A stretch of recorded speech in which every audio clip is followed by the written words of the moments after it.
Hi Panthers, my name is Mrs. Welch. I'm going to be your AIM teacher for this year. I also teach 6th grade science, so you might have me for both AIM and science, so I'm looking forward to that.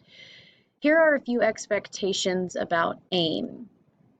AIM is still a class that you need to attend on a daily basis. I do have a Google Classroom that you will need to join, and that code is on the next slide.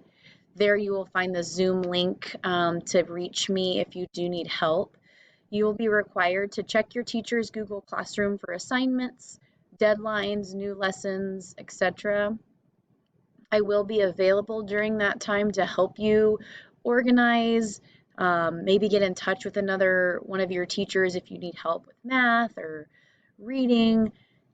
You will also need to complete a daily attendance check-in form. That will be assigned through Google Classroom and it will be assigned the same way every day.